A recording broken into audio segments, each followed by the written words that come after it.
The battlefield was loud. Armies stood frozen. At that time, the Philistines and the Israelites were at war. The Philistine army gathered on one side of the valley, and the army of Israel stood on the other side. Between them was a wide valley that separated the two armies. The Israelites were led by King Saul. The Philistines were a powerful enemy, known for their warriors and strength.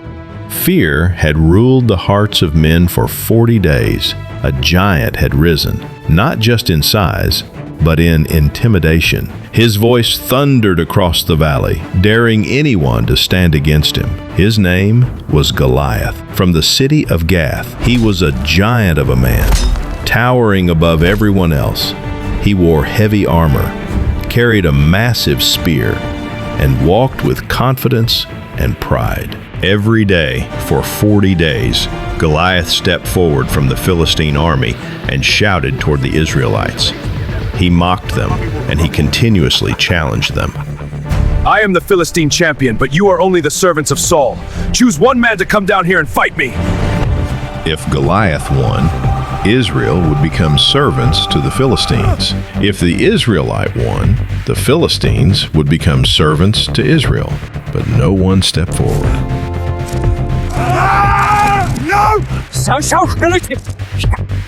When King Saul and the Israelite soldiers heard Goliath's words, they were terrified.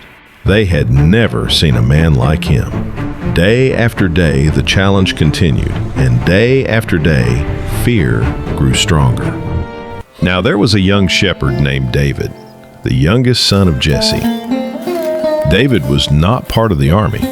His older brothers were soldiers, but David was only a shepherd boy. One day, Jesse sent David to the battlefield to bring food to his brothers and to check on them. David obeyed and went early in the morning. When David arrived, the armies were lining up for battle. As he spoke with his brothers, Goliath stepped forward once again and shouted his challenge. David heard him. And David was confused, not by Goliath's size, but by Israel's silence. He asked the soldiers nearby why no one was answering the Philistine. The men explained who Goliath was and what he had been saying. But instead of fear, David felt something else. Who is this Philistine, that he should defy the armies of the living God? When David's brothers heard him speaking this way, they mocked him. They accused him of being proud. They told him he didn't belong there. But David did not argue. He continued to speak, and eventually his words reached King Shepherd Saul. boy will fight the giant.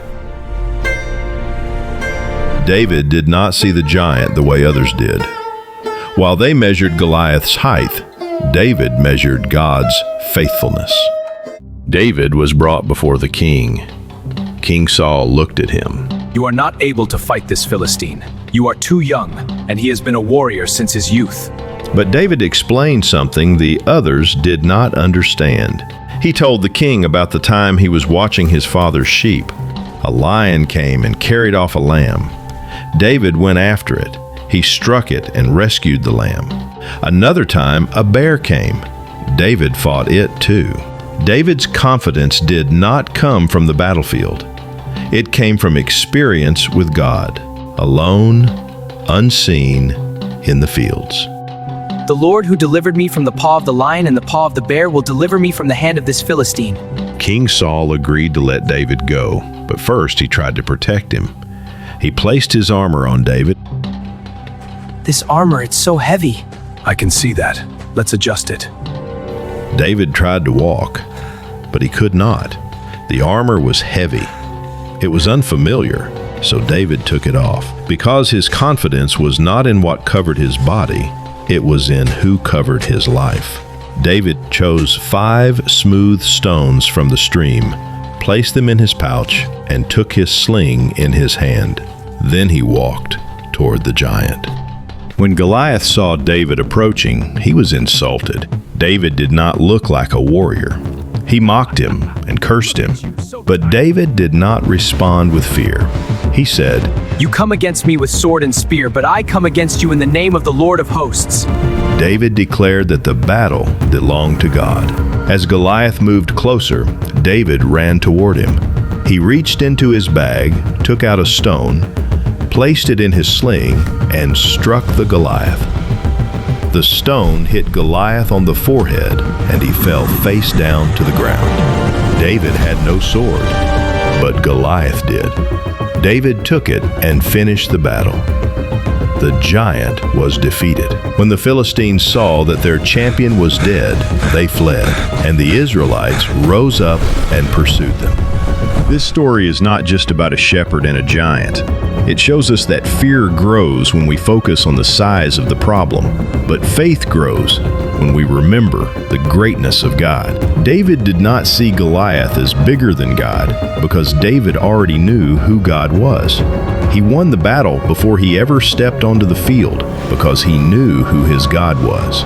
And the same God who delivered him still delivers today. When we learn to behold God more than our giants, the giants fall.